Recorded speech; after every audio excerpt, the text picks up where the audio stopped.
গ্রামে আজ আমাদের শেষ দিন। ব্যস্ত শহরে ব্যস্ততার মাঝে ফিরে যাব নিজের আপন নিড়ে। আসসালামু আলাইকুম, আপনাদের সবাইকে আরও একবার আমার চ্যানেলে স্বাগত জানিয়ে আজ আরেকটি নতুন ভিডিও নিয়ে আবারও হাজির হয়ে গেলাম। কাছে এবং দূরে যে যেখান থেকে আমার এই ভিডিওটি দেখছেন, আশা করি আপনারা সবাই আল্লাহর রহমতে ভালো আছেন। আমরাও আলহামদুলিল্লাহ ভালো আছি। ফজরের নামাজ পড়ে আমি, আমার ছোট ফুপু আর আমার চাচি আমরা হাঁটতে বের হয়েছি। অবশ্য ওনারা দুজন আমার আগে চলে গেছে, ওনারা আমাকে ডাকতে এসেছেন। আমি তখনও নামাজ পড়ি নাই, তো আমার নামাজ পড়তে একটু দেরি হয়ে গেছে, এই কারণে আমাকে রেখে ওনারা চলে গেছেন। আমাদের গ্রামের এই রাস্তাগুলো দিয়ে হাঁটতে অনেক ভালো লাগে। আমাদের গ্রামটা অনেক সুন্দর। আমি জানি সবার কাছে সবাদের গ্রাম ভালো লাগে, তারপরেও কেন জানি আমার মনে হয় আমাদের গ্রামটাই বেশি সুন্দর। আমার ছেলেমেয়েরাও বলে যে ওর নানুদের বাড়ির রাস্তাগুলো দিয়ে হাঁটতে অনেক ভালো লাগে। তো আমার শ্বশুর বাড়িতে আমাদের হাঁটা সম্ভব হয় না। ও বাড়িতে গেলে চিন্তা করি যে বাবার বাড়িতে গেলে একটু হাঁটতে বের হব। বাবার বাড়িতে আসলে শরীরের মধ্যে একটা অলসতা কাজ করে। সকালবেলা উঠতেও মন চায় না, নামাজটা পড়ে ইচ্ছে করে আবার ঘুমিয়ে যাই, বের হতে তখন আর মন চায় না। তো আজকে একটু বের হয়েছি, অনেক ভালো লাগে। সকালের হাঁটা শেষ করে আমরা বাড়িতে চলে যাই। এরপরে আমার ফুপু বলতেছে যে চল আমরা একটু প্রজেক্টে যাই।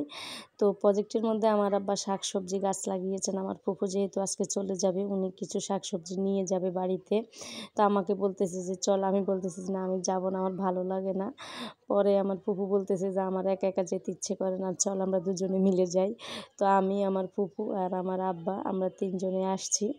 দেখে নিশ্চয়ই বুঝতে পারতেছেন এখনও কিন্তু পুরোপুরি রোদ উঠে নাই, রোদের সামান্য চিকচিকানি দিচ্ছে, আমরা এত সকালে আসছি। এই প্রজেক্টের ভিডিও আমি আগেও একবার দিয়েছিলাম, হয়তো আপনারা দেখে বুঝতে পারছেন। তো এই কারণে আজকে আর ভালো করে ভিডিও করি নেই। ওই যে চারপাশে দেখা যাচ্ছে অনেক দূর দূরে এই সবগুলো হচ্ছে লেবু গাছ।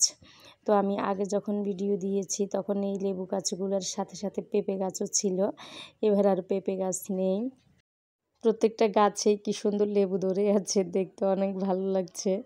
আমি হাতে নিচ্ছি আর নাকে নিয়ে ঘ্রাণ নিচ্ছি, অনেক সুন্দর ঘ্রাণ। বাজার থেকে আমরা যেগুলো কিনি ওগুলোর মধ্যে এত ঘ্রাণ নেই। তো দেখেই অনেক ভালো লাগছে, তাই না? আমার ফুপু তো দুইটা ছিঁড়ে নিয়ে আসছে, বলতেছে যে আমি যাইতে যাইতে এগুলোর ঘ্রাণ নেব। তো আমরা শাকসবজির জন্য গিয়েছি ঠিকই, কিন্তু আমার ফুপু কিছুই নেয় নাই। আমার আব্বারে বলতেছে আমি যাই, আমি নেব না, আপনি নিয়ে আসেন। তো পরে অবশ্য আব্বা কিছু শাক নিয়ে আসে, আমরা ওগুলো আবার কাটি কুটি রেডি করে দিয়ে ওগুলো আমার ফুপু নিয়ে যায়। অনেক দিন পরে মাছ ধরার এই দৃশ্যটা দেখে খুবই ভালো লাগছে, আর মাছও পাওয়া গেছে অনেকগুলা, মাশাল্লাহ। আমার আপু আর আমার ভাইয়া ওরা গতকালকে রাত্রেই চলে গেছে। তো আমার আম্মা বলতেছে যে ওরা যদি আজকের দিনটা থাকতো ওরা কিছু মাছ নিতে পারতো। পরে আমাকে বলতেছে যে তোর ভাগ্য ভালো, তুই আছিস, তুই এখন মাছ নিতে পারবি। তো মাছ ভাগাভাগি করা হয়ে গেছে, এখন যার যার মাছ সবার ঘরে চলেও গেছে।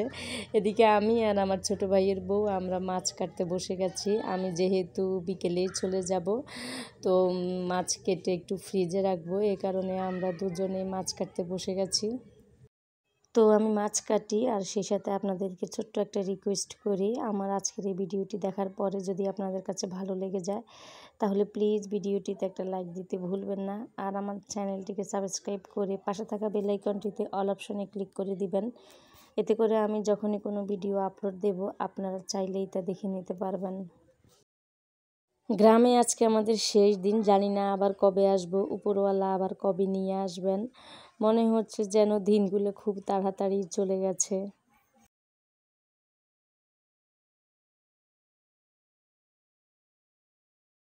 এই তো বের হয়ে পড়েছি ব্যস্ত শহরে ব্যস্ততার মাঝে নিজের আপন নিয়ের উদ্দেশ্যে।